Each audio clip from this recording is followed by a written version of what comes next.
ஒரு குடும்பம் என்று சொன்னால் மகிழ்ச்சியாக இருக்கணும். அதான் ஆசீர்வாதமான ஒரு குடும்பம். நம்முடைய குடும்பத்தின் மேலே அன்பும் அக்கறையும் உள்ள ஒரு தேவன் உண்டு. அவர் நம்முடைய குடும்பத்தின் மேலே அன்பும் அக்கறையும் உள்ளவர். குடும்பம் மகிழ்ச்சியாக இருக்கணும், குடும்பத்தை ஆசீர்வதிக்கணும்னு விருப்பம் உள்ள ஒரு தேவன். அப்போ அந்த குடும்பம் மகிழ்ச்சியாக இருக்கணும், ஆசீர்வாதமாக இருக்கணும்னா என்ன செய்யணும்? அதை குறித்து பல காரியங்களை நம்ம தொடர்ந்து நாம் அறிந்து கொள்ள போகிறோம். ஒரு சமயம் ஒரு வாலிப மகள், அந்த குடும்பத்தார் எனக்கு நல்லா தெரியும். அந்த மகள் படித்து முடித்து வேலை செய்து திருமண வயது கடந்து கொண்டு இருக்கிறாரு. திருமணம் வேண்டாம் அப்படின்னு சொல்லுகிறாள். பெற்றோருக்கு ரொம்ப துக்கம். யாரை பார்த்தாலும் வேண்டாம், இது வேண்டாம், கல்யாணம் வேண்டாம் அப்படின்ற மாதிரி. ஏன் உனக்கு இது பிடிக்கலையா அப்படின்னு சொல்ல வேண்டாம் அப்படின்னு சொல்லி அவங்கள அப்படி பேசினதுனால அவங்களுக்கு ரொம்ப துக்கம். அப்போது எனக்கு தெரிந்த குடும்பம், பழகினவங்க, தெரிந்தவங்க, அதனால் நீங்கள் அந்த மகள்கிட்ட பேசுங்க அப்படின்னு சொன்னாங்க. ஒரு நாள் அந்த மகளோடு நான் பேசினேன். ஏம்மா, உனக்கு திருமண வயதாகிவிட்டது, உனக்கு திருமணம் செய்து வைக்க வேண்டிய பொறுப்பு பெற்றோருக்குது, உனக்கும் ஒரு குடும்பம் அமையணும், அதை பெற்றோர் விரும்புவாங்கல்ல, ஏன் நீ இந்த இடத்துல வேண்டாம் வேண்டான்னு சொல்கிறேன்? அவசரம் நான் குடும்ப வாழ்க்கையே எனக்கு விருப்பம் இல்லைங்க. ஏன் உனக்கு விருப்பம் இல்லை? அப்போ ஏதோ ஒரு காரணம் இருக்குல்ல. முதல்ல சொல்ல மறுத்துட்டா, அப்புறம் திரும்ப கொஞ்சம் பேசி அப்படி உள்ளத்தில் இருக்கிறது வெளியே வருவதற்கு கொஞ்சம் நேரம் ஆச்சுது. அவசரம்னா என்ன குடும்பம் அங்கே? எங்கள் குடும்பமே சமாதானமாக இல்லை. எங்கள் அப்பா ஒரு பக்கம், அம்மா ஒரு பக்கம். ஒரு நாள் வீட்டில் நிம்மதி கிடையாது, சண்டை, மூஞ்சி தூக்கிட்டு இருக்கிறது. என்றைக்கே ஒரு நாள் ஒரு பிரச்சனை சரியான பரவாயில்ல, பிரச்சனையே குடும்பம். அப்புறம் இப்படி எனக்கு இதெல்லாம் பார்த்துட்டு அது நான் இது மாதிரி தெரியல.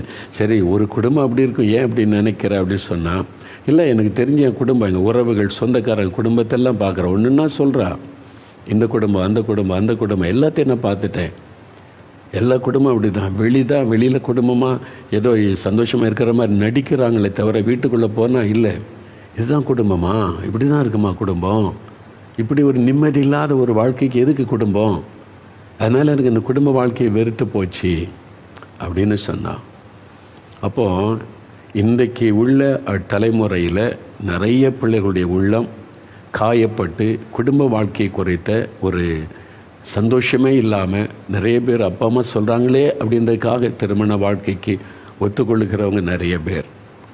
அதன் பிறகு அந்த சந்தோஷத்தில் மகிழ்ச்சியாக இருக்கிற குடும்பமும் இருக்குது. அந்த வேதனையிலேயே, காயத்திலேயே, குறைவுகளிலேயே ஒரு நிம்மதி இல்லாமல், மகிழ்ச்சி இல்லாமல் வாழ்ந்து கொண்டிருக்கிற குடும்பங்களும் இருக்கிறாங்க. அப்போது மனதில் பாதிப்பு, ஒரு பயம். இப்படின்னா என்னது, இதுக்கு எதுக்கு எனக்கு குடும்ப வாழ்க்கை? இப்படி தான் சண்டை போட்டுக்கிட்டுலாம் இருப்பாங்களா? திட்டிக்கிட்டு சண்டை போட்டுக்கிட்டு இப்படிலாம் இருப்பாங்களா? எதுக்கு இந்த குடும்ப வாழ்க்கை? தனியாகவே இருந்துட்டு போயிடலாம். இந்த எண்ணம் நிறைய பேருக்குள்ள உருவாக காரணம் நிறைய குடும்பத்தில் உண்டாகிற பாதிப்புகள். இப்போ குடும்பங்களை இன்றைக்கி பாருங்களேன். கிறிஸ்தவர்கள் குடும்பமாக பக்தியாக சர்ச்சுக்கு போவாங்க, குடும்பமாக கோயிலுக்கெல்லாம் போவாங்க, எல்லா கடவுள் சம்பந்தமான எல்லா காரியத்திலும் பக்தியாக இருப்பாங்க. ஆனால் வீட்டில் வந்தால் கணவர் குடிகாரனாக இருப்பார், மனைவி சண்டைக்காரியாக இருப்பாங்க, பேசிக்கொள்ள மாட்டாங்க, சண்டை, பேசினாலே சண்டை. அப்போ பக்தி வெளியில், உள்ளுக்குள்ளே அதனுடைய ரிசல்ட், அதனுடைய ஆசீர்வாதம் வீட்டுக்குள்ளே இல்லை. நிறைய குடும்பங்கள், எல்லா குடும்பம்னு சொல்ல மாட்டேன், நிறைய குடும்பங்கள் அப்படி தான் இருக்குது. அப்போது யோசிச்சு பாருங்கள், அப்படி தான் பார்க்க முடிகிறார். ஜெபிக்க வர்றவங்க கூட, ஜெபிக்க வர்றவங்க நிறைய பேர் ஜெபிக்க வரும்போது ஃபேமிலி ப்ராப்ளம், வியாதிக்காக ஜெபிக்கிற வருவாங்க, கடன் பிரச்சனைக்காக ஜெபிக்க வருவாங்க, பிசாசு போராட்டத்தில் ஜெபிக்க வருவாங்க. நிறைய குடும்ப பிரச்சனை.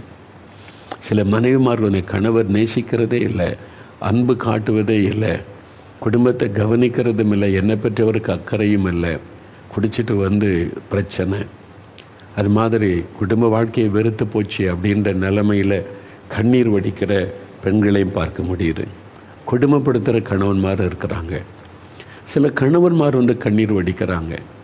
என் மனைவி அன்பாகவே இருக்கிறதில்ல, எப்பவுமே எரிச்சல், என் கூட சண்டை, எங்கள் அம்மா கூட சண்டை, அவ்வளோதான், வீட்டுக்குள்ளே ஒரு நிம்மதியே இருக்காது.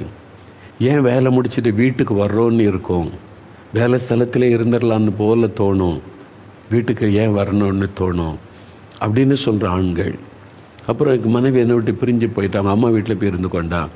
என் பிறந்த குழந்தை கூட என்னை பார்க்க விட மாட்டேங்கிறாங்க அந்த குடும்பத்தா. அப்படி வேதனையோடு வருகிற ஆண்களும் இன்றைக்கி பெருகி கொண்டே இருக்கிறாங்க. குடும்பங்கள் அப்படின்னா குடும்பம்னாலே பாதிப்பு தானா? அப்போ குடும்பம்னாலே இது மாதிரி குழப்பம் தானா? நிம்மதி இல்லாமல், சந்தோஷம் இல்லாமல், ஒரே பிரச்சனை, போராட்டம், இப்படி தானா? இதுக்கு தான் குடும்பமா? பலருக்குள்ளே அந்த கேள்விகள் உள்ளத்தில் உண்டாக்கி விடுகிற அடுத்த தலைமுறைக்கு நிறைய கேள்விகள் இதெல்லாம் பார்த்து பார்த்து உள்ளத்தில் எழும்புகிறாரு. ஆனால் இன்னொரு பக்கம் இருக்குது, பாதிக்கப்பட்ட இப்படிப்பட்ட குடும்பங்களும் இருக்கிறாரு. அதே சமயத்தில் மகிழ்ச்சியான குடும்பம், ஆண்டவரால் ஆசீர்வதிக்கப்பட்டு மகிழ்ச்சியான குடும்பங்களும் இருக்கிறாங்க. நாங்கள் ஊழியத்துக்கு போகும்போது பல குடும்பங்களை சந்திக்கிறோம். அதுவும் நான் என் மனைவியும் ஊழியத்துக்காக நிறைய பிரயாணப்பட்டிருக்கோம். தமிழ்நாட்டில் பல ஊர்களுக்கு, வெளிநாடுகளில் பல தேசங்களுக்கு. அப்போ பல சமயங்களில் வீடுகளில் தங்க வச்சுருப்பாங்க. 3 நாள் 4 நாள் இந்த கூட்டம் முடிய வரைக்கும் பல வீடுகளில் தங்கி இருந்திருக்கிறோம். குடும்பத்தோடு நாங்கள் பழகி இருக்கிறோம். அப்போ 2 விதமான குடும்பத்தையும் நாங்கள் பார்த்துருக்குறோம். சில குடும்பங்களுக்கு போனால் அவ்வளோதான், நாங்களே ரூம் விட்டு வெளியே வர மாட்டோம். அந்த மாதிரி அந்த குடும்பம் அவங்க இருக்கிறது. அது மாதிரி அதனால் அந்த மாதிரி குடும்பமும் இருக்குது. நாங்கள் 3 நாள் 4 நாள் இருக்க முடியலன்னா எப்படி இருக்கும் யோசித்து பார்த்துக்கிடுங்க. அப்படிப்பட்ட குடும்பங்களும் இருக்குது. சில குடும்பத்துக்கு போனால் அங்கே வரைக்கும் மனம் இருக்கார். அந்த கணவன், மனைவி, பிள்ளைகள், அதாவது ஒருத்தருக்கு ஒருத்தர் அன்பு, அவங்க சந்தோஷமாக இருக்கிறது, அவங்க ஒன்றா ஜெபிக்கிறது, ஒன்றா சாப்பிட்றது, சமையல் பண்ணுறது, அந்த குடும்பங்களை நினச்சாலே மனசுக்கு ஒரு பெரிய சந்தோஷமாக இருக்கும். அப்படி பல குடும்பங்களை என்னால் சொல்ல முடியும், நான் பார்த்துருக்குறேன். ஆனால் அந்த குறிப்பிட்டு சொன்னால் நான் நிறைய குடும்பங்கள் அப்படி பார்த்துருக்கறனால ஒன்று சிலரை சொல்ல முடியாது. நான் பார்த்துருக்கேன். அவங்க சில குடும்பம்லாம் போனால் அவங்க ஹஸ்பண்ட் அண்ட் ஒய்ஃபு சேர்ந்து ஒன்றா சேர்ந்து சமைக்கிறது, சாப்பிட்றது, மகிழ்ச்சியாக இருக்கிறது, ஜெபிக்கிறது, அந்த பிள்ளைகளோட அப்படி அது பார்க்கவே நமக்கு சந்தோஷமாக இருக்கும். அது நான் பார்க்கும்போது ஒரு தெய்வீக குடும்பம் அப்படி சொல்லுவோம். டிவைன் ஃபேமிலி எப்படி இருக்காங்க சந்தோஷமாக. அந்த மாதிரி வீட்டுக்கு போனால் வருஷந்தோறும் போவோம். அப்படி போய்ட்டு சில குடும்பத்துக்கு நான் என் மனைவியெல்லாம் போய் தங்கியிருக்கிறோம். அவங்களுக்கு ரொம்ப ஆச்சரியமாக இருக்கும். அவங்க எவ்வளோ கத்தருக்குள்ளே இவ்வளோ சந்தோஷம். பிரச்சனை நிறையா, அவங்களுக்குள்ள எந்த உறவுகளில் பாதிப்பு வராது. வெளியிலேருந்து பல பிரச்சனை 2 பேரும் சேர்ந்து அதை ஜெபம் பண்ணி மேற்கொண்டு முன்னேறி போகிறத நான் பார்த்துருக்குறேன். மகிழ்ச்சியாக இருப்பாங்க. எப்படி இருக்கிறீங்க, ஆண்டவர்களை நல்லா வச்சுருக்கிறார், சந்தோஷமாக வச்சுருக்கிறார், மகிழ்ச்சியாக இருக்கிறோம். மகிழ்ச்சியான ஒரு குடும்பம். சில சமயத்தில் வேலை இல்லாத பிரச்சனை, பண பிரச்சனை, நெருக்கடிகளாக வந்திருக்குது. ஆனால் அவன்கிட்ட பேசுகிற ஆண்டவர்களை நல்லா சந்தோஷமாக வச்சுருக்கார், மகிழ்ச்சி.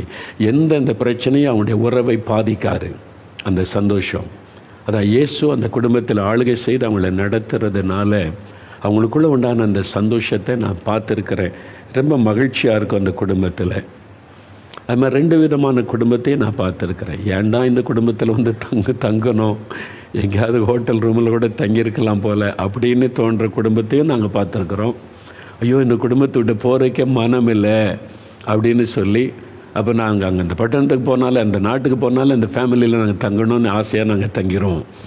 அந்த மாதிரி இனிமையான குடும்பங்களும் இருக்கிறாங்க. சந்தோஷம். அப்போது ஆண்டவர் நம்முடைய குடும்பத்தில் அந்த மாதிரி ஒரு சந்தோஷம், மகிழ்ச்சி, அதுக்கு தான் குடும்பத்தை ஏற்படுத்தினார். அப்போது 2 விதமான காரியத்தை பார்க்குறோம். இன்னும் சில குடும்பங்கள் பார்த்திங்கன்னா வெளியில் சந்தோஷமாக இருப்பாங்க. பார்த்தீங்கன்னா சர்ச்சுக்கு போகிறது, ஷாப்பிங் போகிறது, வெளியில் ரொம்ப சந்தோஷமாக மற்றவங்க மத்தியில் ரொம்ப மகிழ்ச்சியாக இருப்பதை போல் இருப்பாங்க. வீட்டுக்குள்ளே வந்துட்டால் அவ்வளோதான், உள்ளுக்குள்ளே வேறு மாதிரி வாழ்க்கை இருக்கும். அந்த மாதிரி மனசில் கசப்பு, வெறுப்பு, அது மாதிரி உள்ள பாதிப்புகளும் சில குடும்பத்தில் காணப்படுகிறதை நான் பார்த்துருக்கிறேன். ஒவ்வொருத்தருக்கு ஒருத்தர் வேதனை, கணவனுக்கு ஒரு வேதனை, மனைவிக்கு ஒரு வேதனை, அதனால் பிள்ளைகளுக்கு ஒரு பாதிப்பு, பெற்றோருக்கு ஒரு பாதிப்புன்னு அந்த மாதிரி உள்ளத்தில் காயங்களோடு வாழ்ந்து கொண்டிருக்கிறவங்க நிறைய பேர் குடும்பத்தில். இது எங்கே போய் சொல்கிறது? குடும்ப காரியம் வெளியில் சொன்னால் அது குடும்பத்துக்கு தான் அது அசிங்கம். அதனால் என்ன செய்கிறது? அப்படியே மனதுக்குள்ளே வைத்து வேதனைப்பட்டு உண்மையான சந்தோஷத்தை, அந்த குடும்ப மகிழ்ச்சியை அனுபவிக்க முடியாமல் வேதனையோடு வாழ்ந்து கொண்டிருக்கிற பெண்களும் உண்டு, ஆண்களும் உண்டு. மனைவிமாரும் அப்படிப்பட்டவங்க இருக்கிறாங்க, கணவர்களும் அப்படி இருக்கிறாங்க. உள்ளத்தில் அந்த வேதனையோடு வாழ்ந்து கொண்டு இருக்கிறவங்க நிறைய பேர் சமாளித்து கொண்டு வாழ்வோம். சரி, இதான் வாழ்க்கை, இப்படி தான், என்ன செய்கிறது, வாழ்ந்து தானே ஆகணும் அப்படின்னு சொல்லி ஒரு சந்தோஷமும் இல்லாமல் மகிழ்ச்சியும் இல்லாமல் அதே சமயத்தில் வெறுப்பும் இல்லாமல் சரி வாழ்வோம் அவ்வளோதான் அப்படின்னு வாழ்ந்து கொண்டு இருக்கிறவர்களும் இருக்கிறாங்க. ஃபேமிலியில் இருக்கிறீங்களே, உங்களை பற்றி சொல்கிறனோ இல்லை, ஆண்டவருக்கு உங்களை பற்றி தெரியும்ல. ஆண்டவர் எல்லா குடும்பத்தையும் காமிச்சிருக்கிறார். நான் பழகினதில் நிறைய ஃபேமிலிகளை பார்க்க வச்சிருக்கிறாரு. விதவிதமான குடும்பங்கள், விதவிதமான குடும்ப பிரச்சனைகள், அவங்களெல்லாம் சந்திக்க வைத்த நிறைய பேர் ஆலோசனைக்காக ஜெபிக்க வருவாங்க, கணவன் மனைவியா. சிலர் தனியாக வருவாங்க. அப்போ அதெல்லாம் கேட்க இப்படிலாம் பிரச்சனைகள் உள்ள குடும்பங்களை நிறைய நான் பார்த்து அதுக்காக ஜெபிக்கிறதுனால அது மாதிரி பாதிக்கப்பட்ட உள்ளங்கள் எனக்கு தெரியும். அது மாதிரி வாழ்ந்து கொண்டு இருக்கிறவங்க. சரி, ஏன் சிலர் நல்ல மகிழ்ச்சியான குடும்பமாக இருக்குது, சில குடும்பங்கள் இப்படி காயப்பட்ட உள்ளத்தோட நிம்மதி இல்லாமல் சமாதானம் இல்லாமல் ஏதோ வாழ்கிறோம் அப்படின்ற மாதிரி வாழ்ந்து கொண்டு இருக்கிற குடும்பங்களும் இருக்கிறது. ஏன் அப்படி இருக்கிறது அப்படின்னு சொன்னால் முக்கியமான ஒரு காரியம் என்னென்னா, குடும்ப வாழ்க்கை குறித்து சரியான புரிந்து கொள்ளுதல் இல்லை. நிறைய பேருக்கு குடும்பம்னா என்ன, அந்த குடும்பத்தில் ஒவ்வொருத்தருடைய பொறுப்பு என்ன, ஏன் இந்த குடும்பம் ஒன்று அமைப்பு வந்திருக்கிறது, இது யார் உண்டாக்குனது, எதனால் உண்டாக்கப்பட்டது, இதனால் என்ன பிரயோஜனம், எதுக்காக இந்த குடும்பம் என்று ஒன்று ஸ்தாபிக்கப்பட்ட, இதை பற்றி ஒரு தெளிவு இல்லை, அறிவு இல்லை, அதை பற்றி ஒரு விவரம் தெரியாது, புரிந்து கொள்ளுதல் இல்லை. சிலருக்கு தவறான புரிந்து கொள்ளுதல், இந்த ரெண்டுமே இருக்குது. சிலருக்கு குடும்பத்தை பற்றி ஒரு புரிந்து கொள்ளுதல் இல்லை. பார்த்தீங்களா, சிலர் சொல்லுவாங்க இவருக்கு பொறுப்பே இல்லைங்க, ஒரு மனைவி பிள்ளைகள்லாம் இருக்காங்க, அக்கறையும் இல்லை, பொறுப்பும் இல்லை. அவர் பாட்டில் வருவார், போவார், சாப்பிடுவார், வேலை செய்து சம்பாதிச்சு கொண்டு கொடுப்பார், அவ்வளோதான். அவருக்கு அதுக்கு மேலே சிலருக்கு நான் சம்பாதிச்சு கொண்டது பணம் தரல, இல்லை நீ பார்த்துக்க, அவ்வளோதான். அதுக்கு மேலே நிறைய பொறுப்பு இருக்குது. பிள்ளைகளுக்கு அன்பு காண்பிக்கிறது, மனைவிக்கு அன்பு காண்பிக்கிறது, குடும்பத்தினுடைய பொறுப்புகளை ஷேர் பண்ண, அதை பற்றி சிலருக்கு இருக்காது. பார்த்துருக்கீங்களா? அப்படி இருப்பாங்க. தான் சொல்லுவாங்க, அவர் உண்டு, அவர் வேலை உண்டு, அவர் மட்டும் நல்லா ஷோக் பண்ணிக்கிட்டு இருப்பார், நாங்கள் எப்படி கஷ்டப்பட்டாலும் அதை பற்றி அக்கறை இல்லை, அவ்வளோதான். அப்படி இருக்கிறாங்க. அதே மாதிரி சில மனைவிமார் இருப்பாங்க, அவங்க ஜாலியாக இருக்கணும், நல்ல மேக்கப் பண்ணணும், வெளியே போகணும், வரணும், ஷாப்பிங் போகணும், வரணும், அவ்வளோதான். கணவர் அவருக்கு செய்ய வேண்டிய பொறுப்பு இருக்குது, பிள்ளைகள் அவங்கள வளர்த்து ஆளாக்கு, அதை பற்றிலாம் இல்லை, நான் நல்லா இருக்கேனா, அவ்வளோதான். அந்த சுயநலம். இப்படி இருக்கிற மனைவிமார் இருக்கிறாங்க. இதெல்லாம் நான் பார்த்துருக்குறேன் நிறைய பேர். நீங்கள் எப்படி எனக்கு தெரியாது, ஏன்னா நீங்கள் யார் யார் பார்க்குறீங்க அப்படின்னு ஆண்டவருக்கு தானே தெரியும், அவர் தான் உங்கள்கிட்ட பேசுகிறார். அப்போ உங்கள் குடும்பத்தை குறித்து யோசித்து பாருங்கள். உங்கள் குடும்பத்தை குறித்து ஒரு புரிந்து கொள்ளுதல் உங்களுக்கு இருக்குதா? குடும்ப வாழ்க்கை குறித்த ஒரு புரிந்து கொள்ளுதல் இருக்குதா? சிலருக்கு தவறான புரிந்து கொள்ளுதல், குடும்பம்னா இப்படி தான் இருக்குன்னு தவறான புரிந்து கொள்ளுதல், அதுவும் ரொம்ப ஆபத்து. சில வருஷத்துக்கு முன்னால் செய்தித்தாளில் ஒரு செய்தியை நான் வாசித்தேன். ஆந்திர மாநிலத்தில் நடந்த சம்பவங்களை அதில் கோர்வையாக எழுதியிருந்தாங்க. என்னன்னு பார்த்தா, திருமணமாகி ஒரு 3 மாதம் 6 மாதம் 1 வருஷத்துக்குள்ளே இந்த புதுமண தம்பதிகள் சொல்லுவாங்கள்ல, புதுமண பெண் திருமணமாகி சில மாதத்துக்குள்ளே நிறைய பெண்கள் தற்கொலை பண்ணி செத்துருக்கிறாங்க. எல்லாம் பார்த்தா 1 வருஷத்துக்குள்ளே 6 மாதத்துக்குள்ளே திருமணமாகி. ஏன் இந்த மாதிரி தற்கொலை பண்ணி சாகணும்? கணவர் கொடுமைப்படுத்தினாரா? அதுக்கு நிறைய என்கொயரிலாம் இருக்குல்ல. இப்போ அந்த மாதிரி கல்யாணமாகி இத்தனை மாதத்துக்குள்ளே மறித்து அவ்வளோதான், தாசில்தார் டைரெக்டாக என்கொயரி பண்ணுவாங்க, பெரிய கேஸ் அது. அந்த மாதிரி தான் அரசாங்க அதிகாரிகள் போய் எல்லாம் விசாரித்தாங்க. அப்போ இப்படி நிறைய பேர் மறிக்கிறாங்களே, கணவர் அது பிரச்சனை இல்லை, மாமியார் பிரச்சனை இல்லை, பிறகு அவங்க தற்கொலை பண்ணணும், என்ன ரீசன்? இது ஆராயிறதுக்கு அவங்க ஒரு கமிட்டி அமைச்சாங்க. இந்த மாதிரி மனநல மருத்துவர்களையும் வச்சு, கவர்மெண்ட் ஆஃபீஸர்ஸை வச்சு இதை பற்றி என்கொயரி பண்ணி ரிப்போர்ட் கொடுங்கன்னு சொல்லி, அப்போ அவங்க எல்லாம் அதை பற்றிலாம் அந்த மறித்தவங்க தற்கொலை பண்ணவங்களை பற்றி ரிப்போர்ட்டெல்லாம் எடுத்து, புதுசாக திருமணமானவங்கிட்ட அவங்க பேட்டிலாம் எடுத்து போய் கவுன்சில் பண்ணி எடுத்து ஒரு பெரிய சேகரித்து, ஏன் இந்த மாதிரி மரணங்கள் இவ்வளோ நடக்கிறது அப்படின்னு சொல்லி ரிப்போர்ட் கொடுத்த பேப்பரில் போட்டிருந்தாங்க. நான் வாசித்தேன் அதை. அதில் என்ன போட்டிருக்கிறாங்கன்னா, இந்த வாலிப பிள்ளைங்கள் சினிமா பார்க்குறாங்கல்ல, அப்புறம் சீரியல் பார்க்குறாங்கல்ல நிறையா, அங்கே விதவிதமாக ட்ரெஸ் போட்டு வருவாங்கல்ல, நீங்கள் அதை பாருங்களேன். காலையில் காமிச்சாலும், மத்தியானம் காமிச்சாலும், ராத்திரி காமிச்சாலும் மேக்கப் போட்டு, லிப்ஸ்டிக் போட்டு, மையெல்லாம் போட்டு அப்படி இருப்பாங்க. இதே மாதிரி தான் வாழ்க்கை இருக்கும்னு இவங்க மைண்டில் யாருக்கு? இந்த வாலிப பிள்ளைகளுக்கு. நம்மளும் கல்யாணம் ஆனால் உடனே பைக்கில் போகலாம், காரில் போகலாம், அப்படியே சினிமா பார்க்கலாம், அப்படியே ஹோட்டலுக்கு போகலாம், சாப்பிடலாம். இந்த வேலை செய்கிறதெல்லாம் காமிக்க மாட்டாங்க. பெருக்கிறது, கூட்டுறது, சுத்தம் பண்ணுறது, பாத்திரம் கழுவுறது, அதில் வாழ்க்கைன்னா பைக்கில் போகிறது, கணவருக்கு போனாலும் அவர் சம்பாதிச்சிட்டு வரணும், எங்களை கூப்பிட்டு போகணும், பீச்சுக்கு போகணும், அங்கே போகணும், இது தானே காமிக்கிறாங்கல்ல. அந்த ரிப்போர்ட்டில் இருக்குது. நான் சொல்கிறது அந்த ரிப்போர்ட்டில் உள்ளது அவங்க சொல்லினா. அப்போ இந்த பிள்ளைகளுடைய மைண்டில் ஏதோ இந்த சினிமாவையும் சீரியலையும் பார்த்துட்டு வாழ்க்கைன்னா இப்படி தான் இருக்கும் போல். அப்போ கல்யாணம் பண்ணால் ஜாலியாக பைக்கில் போகலாம், ஹோட்டலில் சாப்பிட்லாம், சினிமா பார்க்கலாம், பீச்சுக்கு போகலாம், அவ்வளோதான். அப்புறம் ஜாலியாக வந்து வீட்டில் இருக்கலாம், அவ்வளோதான். இந்த குடும்ப பொறுப்பெல்லாம் இருக்குல்ல, வேலை செய்யணும், அது மாதிரி பாத்திரம் கழுவணும், சமைக்கணும், குடும்பத்தை கவனிக்கணும், இதை பற்றிலாம் இல்லை. அவங்க மைண்டில் இதுதான் ஏறிட்டு. அப்போ கல்யாணம் பண்ணால் இப்படிலாம் இருக்கலாம், அது மாதிரி மனசில் எண்ணிக்கொண்டு திருமண வாழ்க்கைக்குள்ளே வந்துட்டாங்க. இப்போ கல்யாணம் பண்ணி முடித்தா அது உண்மையாக சினிமாவில் காமிக்கிறது, சீரியலில் காமிக்கிறது உண்மை கிடையாது. அது உங்களை ஏமாத்துறதுக்கு, அட்ராக்ட் பண்ணுறதுக்கு விதவிதமாக காமிச்சு, ஒரு நேரத்துக்கு ஒரு ட்ரெஸ்ஸு ஜுவல்லாம் போட்டு காமிச்சு, அது ரியல் லைஃப் கிடையாது. அவங்க உங்களை உட்கார வச்சு எல்லாம் பண்ணிகிட்டு இருக்கிறாங்க. அது மாதிரி ரியல் லைஃப்பில் அப்படி இல்லை. கணவர் வந்தோடனே ஏன் வீடு குப்பையாக இருக்குது, ஏன் பெருக்கலை, ஏன் சுத்தம் பண்ணல, ஏன் சமையல் பண்ணு கேட்டால் அது என்னது, அது நீங்கள் எந்த பெருக்கலைன்றீங்க, அதுன்றீங்க, வேலைக்காரி வைங்க. அப்படி தானே சீரியலில் காமிக்காங்க, சினிமாவில் காமிக்கிறாங்கல்ல, வேலைக்காரி வச்சுக்கிடுவாங்க, ஜாலியாக இருப்பாங்க. அதுதானே வாழ்க்கைன்னு இவங்க நினச்சாரு. ரியல் லைஃப் என்னன்னு அவங்களுக்கு தெரியல. தவறான புரிந்து கொள்ளுதல். குடும்பம்னா இப்படி தான், அப்படியே ஜாலியாக இருக்கிறது போகிறது அவ்வளோதான் அப்படின்னு நினச்சி இவங்க குடும்ப வாழ்க்கைக்குள்ளே வந்தாங்களா? ரியல் லைஃப் அப்படி இல்லை. உடனே அவங்க மனதளவில் பாதிக்கப்பட்டு நான் நினச்சது வேறு, ஆனால் இங்கே வேறு மாதிரிலாம் இருக்குதுன்னு சொல்லி என்னால் இந்த வாழ்க்கையை ஏற்றுக்கொள்ள முடியாது. இது யாரும் சொன்னால் ஏற்றுக்கொள்ளுவாங்களா? நான் சமைக்க மாட்டேன், வீடு பெருக்க மாட்டேன், சுத்தம் பண்ண மாட்டேன், இப்படிலாம் கணவரோடு அட்ஜஸ்ட் பண்ணி குடும்பம் அதெல்லாம் இல்லை. ஜாலியாக டெய்லி சினிமா பார்க்கணும், சுற்றணும், பீச்சுக்கு போகணும், பைக்கில் வரணும், ஹோட்டலில் சாப்பிடணும், இதான் நான் வாழ்க்கைன்னு நினச்சிக்கிட்டு இருந்தேன். இதுன்னு எப்படி இருக்குது? அதனால் விரக்தி அடைந்து நிறைய பேர் தற்கொலை பண்ணியிருக்கிறாங்க. அந்த ரிப்போர்ட்டை கொண்டு வந்தவங்க அந்த அதிகாரிகளும் மனநல மருத்துவர்களும்.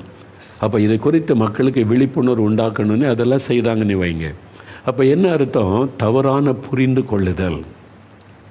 நிறைய பேருக்கு தவறான புரிந்து கொள்ளுதல்.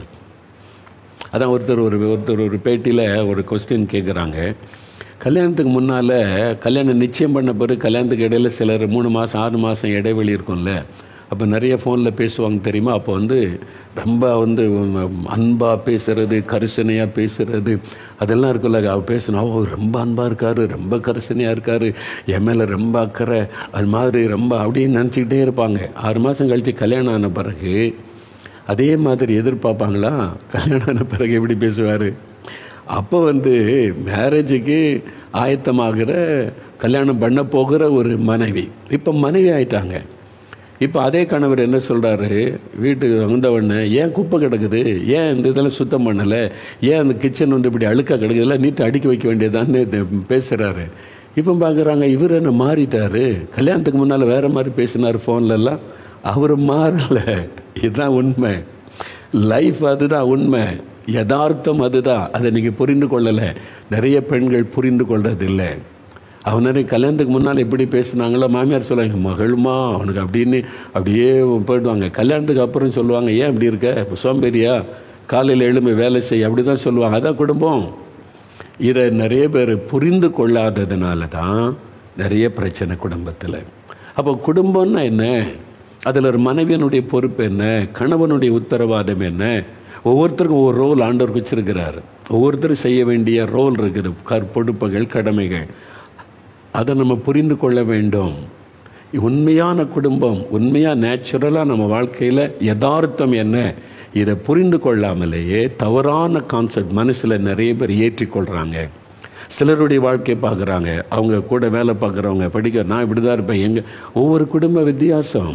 வெளியில் அவங்க வீரம் பேசுவாங்க, வீட்டுக்குள்ளே போங்க நிம்மதி இருக்காது, சமாதானம் இருக்காது. நீங்கள் அவங்ககிட்ட கற்றுக்கொள்ள முடியாது. உண்மையாக கற்றுக்கொள்ளணும்னா வேறு வசனம். இந்த புஸ்தகத்தில் தான் குடும்பத்தை குறித்து எப்போ ஆரம்பிக்கப்பட்டது, எதுக்கு இந்த குடும்பம், இந்த குடும்பத்தில் ஒவ்வொருத்தருடைய பொறுப்பு என்ன, குடும்ப சமாதானம் ஆசீர்வாதமாக இருக்குன்னு என்ன பண்ண, எல்லாமே எழுதப்பட்ட ஒரே புஸ்தகம் இந்த தேவனுடைய வார்த்தையாகிய வேத புஸ்தகம். அதனால தான் இதிலிருந்து நான் உங்களோட கூட பேசுகிறேன். அப்போ நீங்கள் வேத புஸ்தகத்தில் தான் ஒரு குடும்ப வாழ்க்கை யாரால் ஏற்படுத்தப்பட்டது, இப்போ கணவன் மனைவி ஒரு ஃபேமிலின்றது யார் ஏற்படுத்தினா? இதை எதற்காக ஏற்படுத்தப்பட்டது? இந்த குடும்பம் எதுக்கு, ஏன் ஏற்படுத்தப்பட்டது? இது அவசியம்தானா? இந்த குடும்பம் அவசியம்தானா? கணவன் மனைவி பெற்றோர் பிள்ளைகள்னு ஒரு உறவு அவசியம்தானா? இது எல்லாமே வேத புஸ்தகத்தில் அழகாக எழுதப்பட்டிருக்கிறது. அதை வாசித்து நம்ம சத்தியத்தை அறிந்து கொண்டோன்னா நம்முடைய வாழ்க்கை இனிமையாக இருக்கும். அதனால தான் இனிய இல்லறம் அப்படின்னு பேர் வச்சு தான் நாங்கள் குடும்பத்துக்கான ஒரு நிகழ்ச்சி வழங்குகிறோம். மகிழ்ச்சியான குடும்பம். நீங்கள் மகிழ்ச்சியாக இருக்கணும். இதுவரை மகிழ்ச்சி இல்லையாங்க, என்னங்க குடும்பம் ஏதோ வாழ்ற அப்படி நினைக்கிங்களா? இல்லை, இயேசுடைய குடும்பத்தை சந்தோஷமாய் மாற்றப் போகிறார். அதுக்கு தான் இந்த நிகழ்ச்சி, அதுக்கு தான் உங்களோட பேச விரும்புகிறார். இதுவரை உங்களுடைய குடும்ப வாழ்க்கையில் ஒரு சந்தோஷம் இல்லை, நிம்மதி இல்லை, சமாதானம் இல்லை, என்ன குடும்பம் நீ வெறுத்து போயிருக்கிறீங்களா? இயேசு உங்களுடைய துக்கத்தை சந்தோஷமாய் மாற்ற விரும்புகிறார். உங்களுடைய குடும்ப வாழ்க்கையை மாற்றி ஆசீர்வதிக்க விரும்புகிறார். மகிழ்ச்சியான குடும்பமாய் மாற்றப் போகிறார். அதுக்கு தான் ஆண்டவர் இந்த நிகழ்ச்சியில் உங்களோட பேச விரும்பி இந்த மகிழ்ச்சியான குடும்பம் என்ற தலைப்பில் உங்களோட பேச வைத்திருக்கிறார். நான் விசுவாசிக்கிறேன். நீங்கள் தொடர்ந்து இந்த நிகழ்ச்சியை பாருங்கள், நீங்கள் ஜெபம் பண்ணுங்கள். நீங்கள் நரகம்னு நினைக்கிற உங்களுடைய குடும்பம் குட்டி மோட்சமாய் மாறிவிடும். நீங்கள் ஏன்டா இந்த குடும்பம் நினைக்கிறீர்கள், இந்த குடும்பம் தான் எனக்கு சந்தோஷம், ஆண்டவர் எனக்கு இதில் இவ்வளோ பெரிய மகிழ்ச்சியை வைத்திருக்கிறார் என்பதை அறிந்து கொள்ளுவீங்க. இன்றைக்கி எதை குறித்து துக்கப்படுறீங்களோ அதை குறித்து நீங்கள் மகிழ்ந்து களி கூறும்படியான காரியம் நடக்கும். அதை நீங்கள் அறிந்து கொள்ளணும். அப்போ இந்த வேத புஸ்தகத்தில் தான் அதை குறித்து சொல்லப்பட்டிருக்கிறது. என்ன சொல்லப்பட்டிருக்கிறது? குடும்ப வாழ்க்கையை ஏற்படுத்தினது யார்? வேத புஸ்தகத்தில் இருக்குது. ஆதியாகமம் 1ஆம் அதிகாரம் 27, 28 வசனத்தில் குடும்ப வாழ்க்கையை ஏற்படுத்தினவர் கர்த்தர். வானத்தையும் பூமியை உண்டாக்கினவர், நம்மை சிருஷ்டித்த முழு உலகத்தையும் அண்ட சராசரங்களை சிருஷ்டித்து ஆண்டு நடத்தி வருகிற கர்த்தர் தான் குடும்ப வாழ்க்கையை ஏற்படுத்தினவர். பாருங்கள், ஆதியாகமம் வேத புஸ்தகத்தில் முதல் புஸ்தகம் 1 அதிகாரம் 27, 28 வசனம் பாருங்கள். தேவன் தம்முடைய சாயலாக மனுஷனை சிருஷ்டித்தார். பாருங்கள், God created man in his own image. அதாவது நம்ம தேவனை போல சிருஷ்டிக்கப்பட்டவங்க. நல்லா அறிந்து கொள்ளுங்க. கடவுள் எப்படிமா இருப்பார்? அவருக்கு எத்தனை கை இருக்கும், எத்தனை கண் இருக்கும், எத்தனை தலை இருக்கும்? அவருக்கு நம்மை போல ஒரே தலை, 2 கண்கள், 2 கைகள், 2 கால்கள், அவ்வளோதான். அவரை போல தான் நம்ம சிருஷ்டிக்கப்பட்டு இருக்கிறோம். வசனம் சொல்லுது அவருடைய சாயலாக. இப்போ ஒரு குழந்தை பிறந்தவொன்னே ஓடி போய் பார்ப்பாங்க, யார் சாயலில் இருக்குது? ஒரு பிறந்த குழந்தைய பார்த்துட்டு அங்கிள் சொல்லுங்கள், இது யார் சாயலில் இருக்குது, யார் மாதிரி இருக்குது அப்படின்னு. பிறந்து சில வாரத்தில் எப்படி சொல்ல முடியும்? கொஞ்சம் நாள் ஆகட்டும் சொல்கிறேன்னு ஓடி வந்துடுறாரு. எதை சொன்னாலும் சிலருக்கு ஆபத்து தானே. ஆனால் பொதுவாக அவங்க அப்பா மாதிரியே இருக்குது, அவங்க அம்மா மாதிரியே இருக்குது, இந்த குடும்ப சாயல் இருக்குது, தெரியுதில்ல? அப்போ நாம் தேவனுடைய சாயலிலே சிருஷ்டிக்கப்பட, அவர் நம்முடைய தகப்பன், நாம் அவருடைய பிள்ளைகள், அவருடைய சாயலிலே சிருஷ்டிக்கப்பட்டு இருக்கிறோம். அந்த தேவனுடைய குடும்பத்தை சார்ந்தவர்கள். அப்போ ஆண்டவர் சிருஷ்டித்த அவனை தேவ சாயலாகவே சிருஷ்டித்தார். தேவ சாயலாகவே சிருஷ்டித்தார். ஆணும் பெண்ணுமாக சிருஷ்டித்தார். அங்கே ஆணும் பெண்ணுமாய் சிருஷ்டித்து குடும்ப உறவை ஏற்படுத்தினவர் தேவன். அவர்களை ஆசீர்வதித்தார். எதுக்கு உண்டாக்கினார்? அவளை உண்டாக்கி அவளை ஆசீர்வதித்தார் என்பதாய் வேதம் சொல்லுங்க. 2ஆம் அதிகாரம் வரும்போது தான் முதலாவது மனிதனை உண்டாக்கினார். அதன் பிறகு அவன் தனிமையாக இருப்பது நல்லது அல்ல என்று சொல்லி ஏவாளை பெண்ணை உண்டாக்கினார் என்று 2ஆம் அதிகாரத்தில் தெளிவாக எழுதப்பட்டிருக்கிறது. ஒரு நாட்கள் அதை குறித்து தெளிவாக நம்ம பார்ப்போம். அப்போ தேவன் முழு உலகத்தை சிருஷ்டித்து மனிதனை உண்டாக்கும் போது அவன் குடும்பமாக இருக்கணும், மகிழ்ச்சியாக இருக்கணும் என்பதற்காக முதலாவது ஆணை உண்டாக்கினார். அதன் பிறகு ஆணிலிருந்து ஒரு எலும்பை எடுத்து பெண்ணை உண்டாக்கினார், ஒரு குடும்பமாக்குகிறார். 2 பேரை கணவன் மனைவி என்ற ஒரு குடும்பத்தை ஏதேன் தோட்டத்தில் உருவாக்கி அவங்களுக்கு ஒரு குறைவில்லாமல் அவங்களை ஆசீர்வாதமாய் வைத்திருந்தார் என்று வேத வசனம் சொல்லுகிறது. அவங்களுக்கு எந்த குறையும் இல்லை. வியாதி கிடையாது, சாப்பாட்டு பிரச்சனை கிடையாது, பண பிரச்சனை கிடையாது, பயம் கிடையாது, மரண பயம் கிடையாது. ஒரு மகிழ்ச்சியான ஒரு குடும்பமாக ஆண்டவர் வச்சு, அதான் தேவனுடைய விருப்பம். அவங்க சந்தோஷமாக இருக்கணும், மகிழ்ச்சியாக என் பிள்ளைங்க நான் அவங்களை ஆசீர்வாதமாக வச்சிருக்கணும் விரும்பினார். மனிதன் பாவம் செய்து தான் தனக்கு கேட்டை அவனே வருவித்து கொண்டான் என்று வேதத்தில் பார்க்கிறோம். அப்போ குடும்பத்தை ஏற்படுத்தினவர் கர்த்தர். அப்போ உங்கள் குடும்பத்தை கூட ஏற்படுத்தினவர் கர்த்தர். உங்களை கணவன் மனைவியாக இணைத்திருக்கிறவர் கர்த்தர். முதல்ல அதை புரிந்து கொள்ள வேண்டும். இது இவங்க ஏதோ அப்பா அம்மா பார்த்து கல்யாணம் பண்ணி வச்சுட்டாங்க, ஏதோ அவங்க பண்ணி வச்சுட்டாங்க, நானும் ஏதோ வாழ்கிற, அப்படி அல்ல. இது தேவனால் உண்டானது. ஆண்டவர் உங்களை கணவன் மனைவியாக இணைத்து குடும்பமாக வாழ வைக்க அவர் சித்தம் கொண்டார். அவர்தான் குடும்ப வாழ்க்கையை ஏற்படுத்தினவர். இது மனித வழக்கத்தின்படி உண்டான ஒரு அமைப்பு அல்ல, சடங்கு அல்ல. நம்மை உண்டாக்கின தேவனால் ஏற்படுத்தப்பட்ட ஒரு அற்புதமான ஒரு ஆசீர்வாதமான உறவு தான் குடும்பம் என்பதை மறந்துடக்கூடாது. அப்போ என் குடும்பம் அது கர்த்தரால் ஏற்படுத்தப்பட்டது. என்னை உண்டாக்கின ஆண்டவர் என் மேல் அன்பு கூர்ந்து எனக்கு ஒரு நல்ல குடும்பத்தை தந்திருக்கிறார். ஆண்டவருக்கு ஸ்தோத்திரம் என்று ஆண்டவரை துதிக்கணும். ரெண்டாவது, குடும்ப வாழ்க்கையை சிறப்பித்திருக்கிறவர் ஆண்டவர் இயேசு. வேத புஸ்தகத்தில் யோவான் 2ஆம் அதிகாரம் வாசித்தீங்கன்னா, இயேசு கிறிஸ்து செய்த முதலாவது அற்புதம் எல்லாரும் கேட்டிருப்பீங்கல்ல. கல்யாண வீட்டில் எல்லாம் இந்த அதை பிரசங்கம் வேண்டியிருப்பாங்க. இயேசு கானா ஒரு கல்யாண வீட்டில் தண்ணீரை திராட்சரசமாய் மாற்றி அற்புதம் செய்தார். அப்படிவா நீங்கள் கேட்டிருப்பீங்களா பிரசங்கெல்லாம். அப்போது இயேசு கிறிஸ்து செய்த அற்புதத்தை பார்த்தீங்கன்னா, குருடருக்கு பார்வை கொடுத்தார், சப்பானிகளை நடக்க பண்ணினார், குஷ்டரோகி சுத்தம் பண்ணினார், திமிர்வாதக்காரங்களை குணமாக்கினார், மரித்தவங்களை கூட எழுப்பினார். எவ்வளவோ அற்புதங்களை, ஆயிரக்கணக்கான அற்புதங்களை இயேசு செய்தார். பைபிளில் அது எழுதப்பட்டிருக்கிறார். முதலாவது செய்த அற்புதம், எந்த காரியமும் முதலாவது என்றது மறக்காது. முதலாவது செய்த அற்புதம் குறிப்பாக சொல்லப்படுகிறது. இயேசு ஒரு கல்யாண வீட்டில் திருமணமாகி கணவன் மனைவியாக உட்கார்ந்துருக்கிறாங்க. விருந்து நடக்கிறது, கல்யாண விருந்து. கல்யாண வீட்டில் விருந்து தானே ரொம்ப முக்கியம். என்ன விருந்து? பிரியாணி போடுவாங்களா, பாயசம் போடுவாங்களா அப்படிலாம் கேட்பாங்கல்ல. அது மாதிரி கன்னியாகுமரி மாவட்டத்துக்கு போனால், கல்யாணத்துக்கு போனால் இந்த விருந்து எனக்கு ரொம்ப பிடிக்கும். கல்யாண வீட்டு விருந்து கன்னியாகுமரி மாவட்டத்தில் 3 பாயசம்லாம் வைப்பாங்க. சாதாரண குடும்பம் 2 பாயசம் வைப்பாங்க. சில குடும்பத்தில் 3 பாயசம் வைப்பாங்க, விதவிதமான பாயசம். ஒரு கல்யாணத்துக்கு போனால் 4 பாயசம். அது மாதிரி வேறு எங்கே நான் பார்த்ததே கிடையாது எந்த மாவட்டத்தில். அங்கே தான் அந்த மாதிரி. சில ஊர்களில் அந்த கல்யாண விருந்து அவ்வளோ விசேஷம்.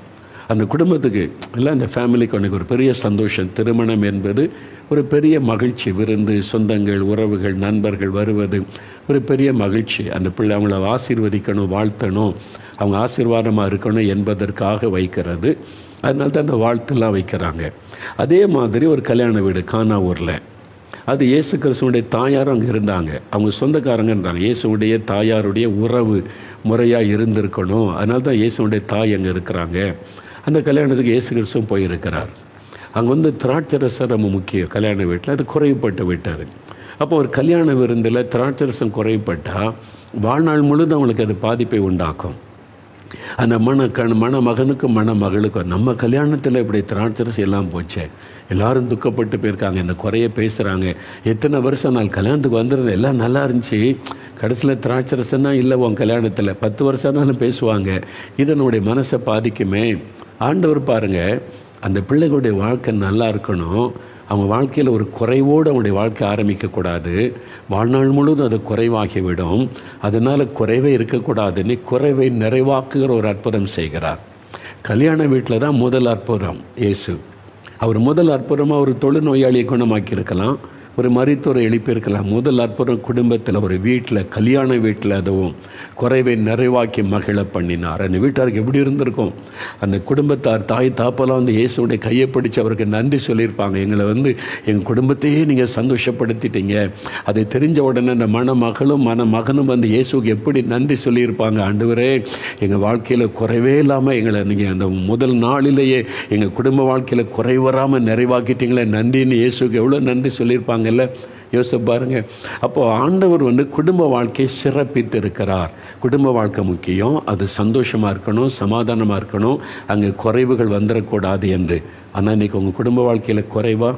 சமாதான குறைவு, அன்பு குறைவு, ஐக்கியம் குறைவு, சந்தோஷத்தில் குறைவு, ஆரோக்கியத்தில் குறைவு, வருமானத்தில் குறைவு. கஷ்டப்படுறீங்களா? இயேசு உங்களுடைய குறைவையெல்லாம் நிறைவாக்குவார். உங்களுடைய குடும்பத்தில் இருக்கிற எல்லா குறைவும் நிறைவாக்கப்படும். அதுக்கு தான் இந்த நிகழ்ச்சி. நீங்கள் பார்த்து செபிக்க உங்கள் வீட்டுக்குள்ளே நிறைவான ஆசீர்வாதம் வரும். அப்போ குடும்ப வாழ்க்கையை ஆரம்பித்து வைத்தவரும் கர்த்தர், அதை ஏற்படுத்தினவர், அதை சிறப்பித்தவர் கர்த்தர். மூணாவது பார்த்திங்கன்னா, வெளிப்படுத்தின விசேஷம். வேதத்தின் கடைசி புஸ்தகத்தில் 19ஆம் அதிகாரம் 7-9 வரை வாசிக்கும்போது, ஆட்டுக்குட்டியானவரின் கல்யாண விருந்து அப்படின்னு சொல்லப்பட்ட கல்யாண விருந்து அது சொல்லப்பட்டிருக்கிறது. இயேசு கிறிஸ்து திரும்ப வரும்போது மணவாளனாய் வருவார். சபை நம்ம எல்லாரும் மணவாட்டியாக சேர்க்கப்பட்டு ஒரு கல்யாண விருந்து 7 வருஷம் விருந்து நடக்குமா. சில வீட்டில் 3 நாள் 4 நாள் விருந்து நடக்கல, சில குடும்பத்தில் 7 நாள் கல்யாண விருந்து பண்ணுவாங்க. அது மாதிரி ஆண்டவர் 7 வருஷம் கல்யாண விருந்து ஆண்டவர், அது காட்டுக்குட்டியாரின் கல்யாண விருந்துன்னே சொல்லப்படுகிறாரு. அப்போ திருமணத்தை ஆண்டவர் மகிமைப்படுத்தி இருக்கிறார். கணவன் மனைவி அந்த குடும்பம் என்கிற உறவு என்பதை தேவன் மகிமைப்படுத்தி இருக்கிறார். அப்போ குடும்ப வாழ்க்கையை ஆரம்பித்து அதை ஏற்படுத்தினவர் கர்த்தர். 2வது குடும்ப வாழ்க்கையை சிறப்பித்தவர் கர்த்தர். 3வது குடும்ப வாழ்க்கையை மகிமைப்படுத்தி இருக்கிற ஒரு கர்த்தர் பைபிளில் இருக்குது. அப்போ உங்களுடைய குடும்பம் எவ்வளோ முக்கியம். உங்களை சிருஷ்டித்த தேவன் இப்படி அழகான குடும்ப வாழ்க்கை அமைச்சு கொடுத்துருக்கிறார்னா நீங்கள் ஏன் அதை நரகமாக்கிக்கிட்டு இருக்கிறீங்க? நீங்கள் ஏன் அந்த குடும்பத்துக்குள்ளே இவ்வளோ கஷ்ட வேதனையோடு வாழ்ந்துக்கிட்டு இருக்கிறீங்க? இல்லை, நீங்கள் சந்தோஷமாக இருக்கணும். உங்கள் குடும்பமே மகிழ்ச்சியாக இருக்கணும். நீங்கள் சந்தோஷமான குடும்ப வாழ்க்கை நடத்தணும். அதுதான் கர்த்தருடைய விருப்பம். அதுக்கு என்ன பண்ணுறதுங்க அப்படின்னு கேட்டால், அதுக்கு தான் வசனத்தை நம்ம தியானிக்க போகிறோம். இன்றைக்கி குடும்பங்களில் பாருங்கள், கணவன் மனைவி பிரச்சனை. குடும்பத்தில் ரொம்ப முக்கியமான முக்கிய கணவன் மனைவி தான். அந்த 2 பேர் சேரும்போது தான் ஒரு குடும்பம். அந்த தான் முக்கிய கணவன் மனைவி 2 பேர். அப்புறம் அந்த குடும்பத்துக்குள்ளே சில குடும்பத்தில் ஃபேமிலியாக இருக்கும்போது மாமியார் அங்கே இருப்பாங்க, மாமனார் இருப்பாங்க. இதில் நிறைய பிரச்சனை மாமியார் மருமகள் பிரச்சனை தான். நிறைய குடும்பம். சிங்கப்பூரில் இந்த குடும்பத்துக்காக ஒரு கேம்ப் வச்சுருந்தோம். அதில் பிரசங்கம் பண்ணி என்னை கூப்பிட்டு ஃபேமிலிக்காக. அப்போ நிறைய பேர் வந்திருந்தாங்க. அதில் ஒரு சீன ஒரு சகோதரிலாம் வந்திருந்தாங்க, சீனர்கள். அப்போ அதில் ஃபேமிலியை பற்றி நான் பேசினேன், மாமியார் மருமகள் பிரச்சனை எல்லாம். அது கூட்டம் முடிஞ்சோன்னு சொல்கிறாங்க, அந்த சீன சகோதரர் சொல்கிறார், உங்கள் நாட்டிலேயும் மாமியார் மருமகள் பிரச்சனையா? எங்கள் சீனர்கள் மத்தியில் அதான் பெரிய பிரச்சனை, அவங்க குடும்பத்தில் அதான் பிரச்சனையா, மாமியார் மருமகள் பிரச்சனைன்னு சொல்லி. அப்போ நிறைய இடத்துல இருக்க போல் உலகமெல்லாம் இந்த பிரச்சனை மாமியார் மருமகள். ஆனால் மாமியார் மருமகள்னாலே பிரச்சனை நினைக்கிறேன். இல்லை, அவங்களுக்குள்ள சந்தோஷம் மகிழ்ச்சியை கொடுத்து ஒரு ஆசீர்வாதமான குடும்பங்கள் நிறையா இருக்குது. இன்றைக்கி அந்த சாட்சியை நீங்கள் பார்க்க போகிறீங்க.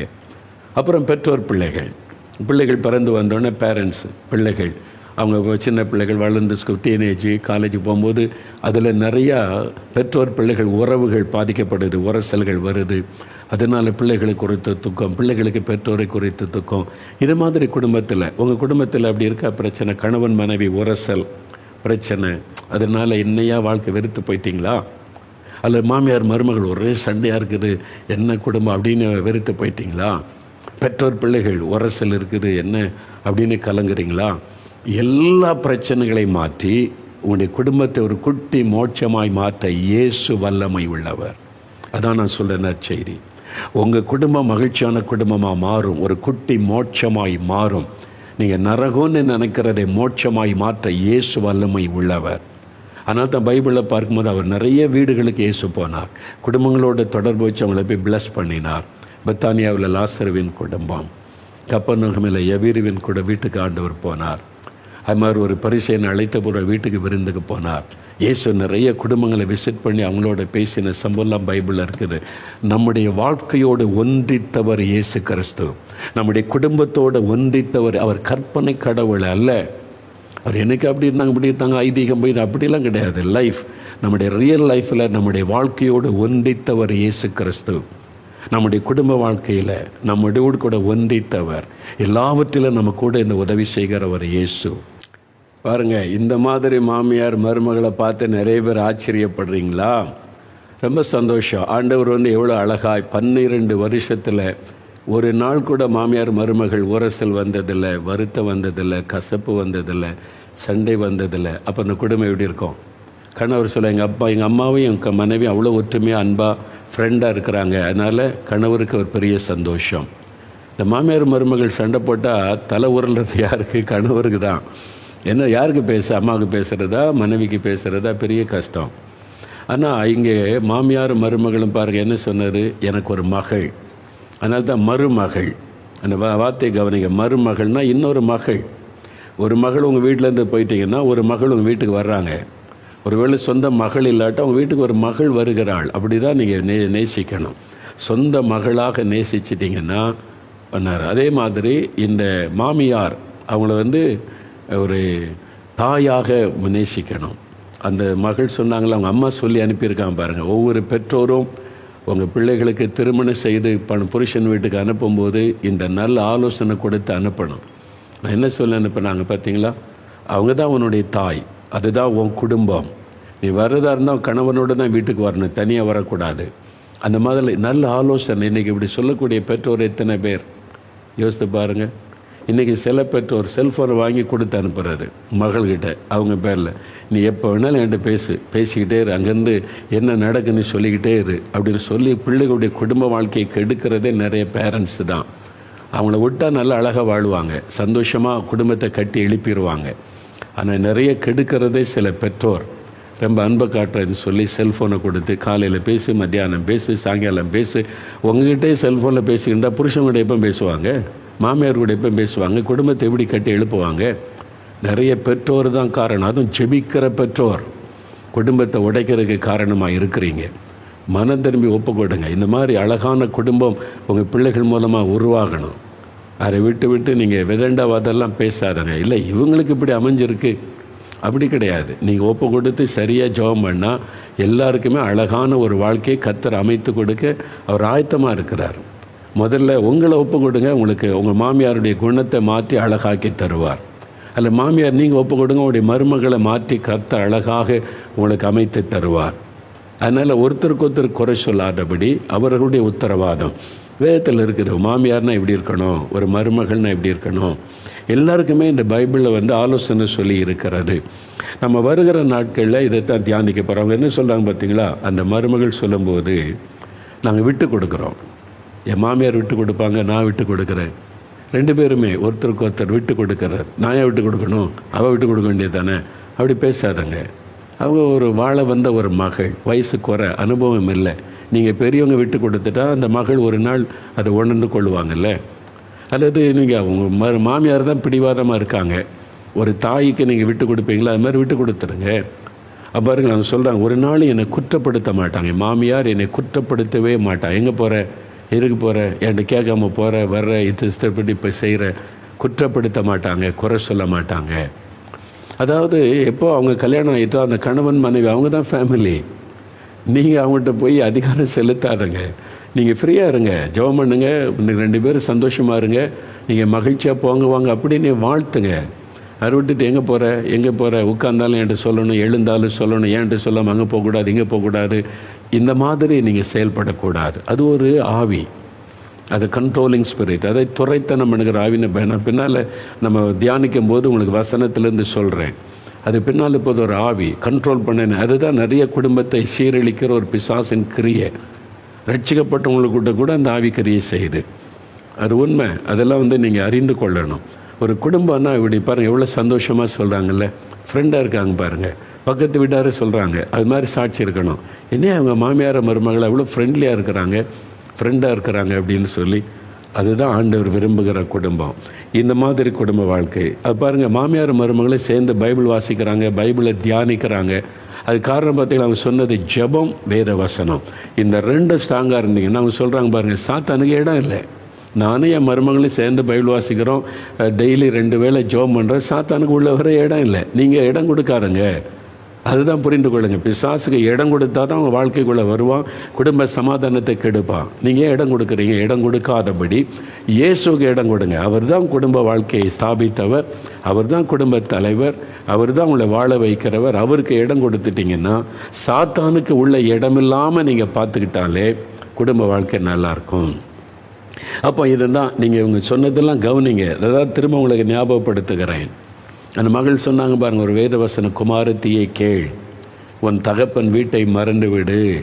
அப்போ தான் சிலர் கல்யாணம் ஆகி வீட்டுக்கு போன பிறகு எங்கள் அப்பா என்னை இப்படி வச்சுருந்தாங்க, எங்கள் அம்மா இப்படி வச்சுருந்தாங்க, எங்கள் குடும்பம் எப்படிப்பட்டதுன்னா வாழப்போன வீட்டில் பிறந்த குடும்பத்தை பெருமையை பேசி பேசி தான் வாழ்க்கையை கெடுத்துருவாங்க.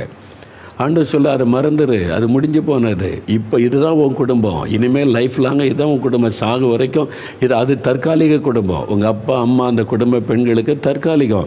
22 வயசு 23 வயசு கல்யாண வயசு வரைக்கும் அவ்வளோதான். அதுக்கப்புறம் இதுதான் உங்கள் குடும்பம். அப்போ இதை பற்றி தான் நீங்கள் பேசணும். பைபிள் சொல்லுது, அதை மறந்துடு, அப்போ தான் கணவன் மேலே அன்பாக இருப்பார். அந்த மகள் சொன்னாங்க பார்த்தீங்களா, வசனம், அந்த வசனத்தை ஏற்றுக்கொண்டு அதுக்கு ஒப்பு கொடுக்கும்போது தான் நம்முடைய லைஃப்பில் ஆசீர்வாதம் வரும். நிறைய பைபிள் வாசிப்போம், ஜெபம் பண்ணுவோம், ஆனால் வசனத்தின்படி வாழ மாட்டோம். அதுதான் நிறைய கிறிஸ்தவுடைய பிரச்சனை. நானும் தினம் பைபிள் வாசிக்கிறேன், தினம் ஜெபிக்கிறேன், வாசித்து அதன்படி நடக்கிறோமா, அதை நம்ம சொந்தமாக்குறோமா, வசனத்தை நம்முடைய லைஃப்பில் ப்ராக்டிஸ் பண்ணுறோமா, அப்போ தான் ஆசீர்வாதம்.